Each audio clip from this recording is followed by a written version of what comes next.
Hi guys, today I'm going to read a new story called The Calendar Mysteries April Adventure. It looks like they're in a tree. Looks like fresh flowers on the tree, and there's something yellow in her hand. Possibly an Easter egg. We've read stories like this before where there's a different one for each month.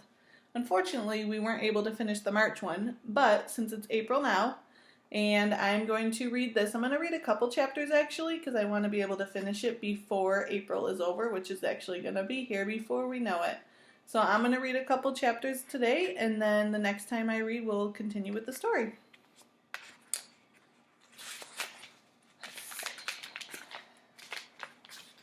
Chapter 1, The Silent Visitor. Bradley Pinto was having a dream. In his dream, he was following a trail of jelly beans. The jelly beans led him right into a meadow. The flowers in the meadow were made of lollipops. The trees were sticks of licorice. There was a stream of chocolate milk under whipped cream clouds. Little butterflies made of cotton candy flew by. One landed on Bradley's ear. Just as Bradley was about to drink from the chocolate stream, he woke up.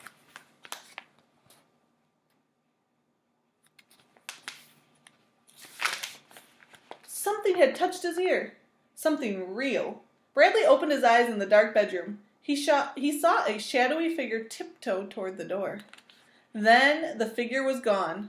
Bradley put his hand on his pillow near his ear. There was something there. It was hard and smooth and sort of round. What do you think it could be? He turned on his lamp and grabbed the object. It was a plastic Easter egg. Bradley's twin brother, Brian, sat up and squawked from the next bed. Hey, what are you doing? It's in the middle of the night. Bradley looked at his clock. No, it's not, he said. It's 6 a.m, the day before Easter. Happy Easter, Bradley, Brian said, and he went back to sleep. Bradley sat up and pulled open the two halves of the plastic egg.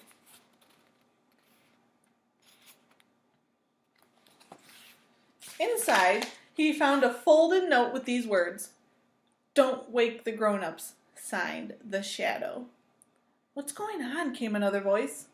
Morning, Nate, Bradley said, looking down from his bed. Bradley and Brian's two best friends had slept over. Nate Hathaway and Lucy Armstrong were in sleeping bags on the floor. Lucy sat up in her sleeping bag. What time is it? She asked. As she blinked at the light, Lucy's parents were helping build a school on a Native American reservation in Arizona. She was staying with her older cousin, Dink Duncan, while they were gone. Dink was best friends with Nate's big sister, Ruth Rose, and the twins' older brother, Josh. In fact, Dink and Ruth Rose were having a sleepover too. They were down the hall in Josh's bedroom. Brian sat up and rubbed his eyes. Hey, what's this? He asked. He held up a blue plastic egg. It was on my pillow. I found one too, Bradley said, showing his egg. My egg had a note inside of it. Brian yanked his apart. A folded paper fell out. Mine does too, he said. Nate and Lucy soon found plastic eggs on their pillows. We all have notes, Lucy said. Mine says, Go where a rose grows, signed The Shadow. Mine says, Get dressed, Brian said. Nate crawled out of his sleeping bag. Mine says, There you will find directions to the treasure. It's signed The Shadow too. Cool, it's a treasure hunt, Lucy said. I love treasure hunts, but who's the Shadow? Whoever it is, he used a computer, Nate said. These notes have been printed out. Josh has a computer in his room, Brian said. Is your brother Josh the Shadow? Lucy asked. Brian shrugged. Maybe. Dink and Ruth Rose slept over last night. I bet the three of them cooked up this idea. But why put the messages inside Easter eggs? Nate asked. Because tomorrow is Easter, silly, Bradley said. Oh yeah, it is, Nate said. Happy Easter, guys. I think we should do what the notes say. And find the treasure, Lucy said. The four kids read their notes again. Mine tells us to find the directions, Nate said. How do we find them? Go where a rose grows, Lucy said, reading from her paper. But where's that? Where do you think a rose might grow? I know, Nate said. Over in Center Park, there's a rose garden. That's where the rose grows. 5 minutes later, the kids were in the kitchen, pulling on their sneakers. Lucy saw a basket on the kitchen table. A paper napkin covered something lumpy in the basket. There was a folded paper on top of the napkin. Brian read the note to the other kids. Eat us, signed the shadow. Bradley lifted off the napkin. Under it were 4 jelly donuts. Yum! I'm beginning to like this shadow, Nate said. That was the end of chapter 1. I'm going to read chapter 2 next. It's called An Egg Hunt. Bradley found a pencil and wrote another message on the paper. It said, Mom, we're at the park. Love, Bradley. The kids hiked down the driveway toward Center Park. Sunlight was peeking all through the barn. The leaves on the tall trees were bright green. The 3 boys munched on their donuts as they walked. Lucy carried the basket holding the 4th donut. Aren't you going to eat your donut? Brian asked Lucy. He'd finished and was licking his fingers. I'm saving mine for later, Lucy said, so stop staring at it. I wonder what the treasure will be, Nate said. Bradley laughed. Knowing Josh, it'll be something to eat. But maybe it wasn't Josh who put the note inside the eggs, Lucy said.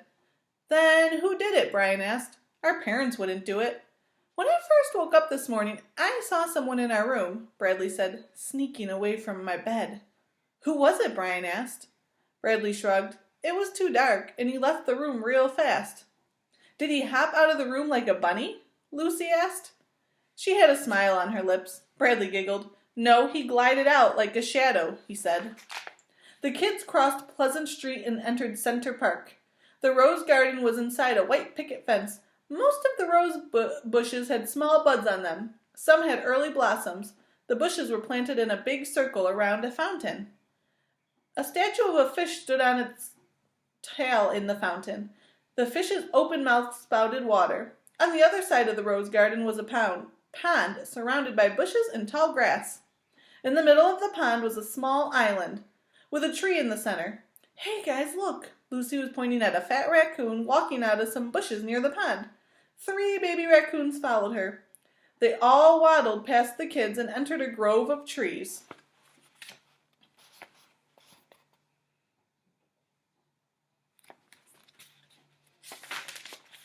They are so cute, Lucy said.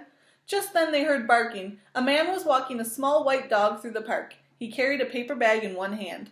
He stooped over and picked up something from the ground and put it in his bag. Bradley recognized the man. Hi, Mr. Pocket, he called out. Mr. Pocket waved. Happy Easter, he shouted. You too, they all called back. The kids walked through the gate into the rose garden. Well, this is where a rose grows, Bradley said. Where do we look? Brian asked. There were at least 100 rose bushes growing in rows. Between the rows were green grass. Let's split up, Bradley said. Each take a row and check out all the bushes. We don't have to do that, Nate said. Look, he was pointing at the fountain. A yellow plastic egg floated in the water. He raced toward the fountain with the others right behind him. Nate got there first. He plucked the egg out of the water. Open it, Brian said. It's all wet, Nate said. He wiped the egg on his sweatshirt, then pulled the halves apart.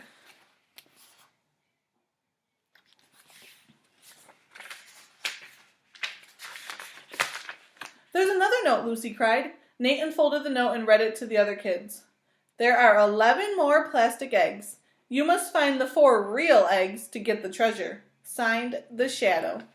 Bradley took the note from Nate's fingers. What does he mean, the real eggs? He asked.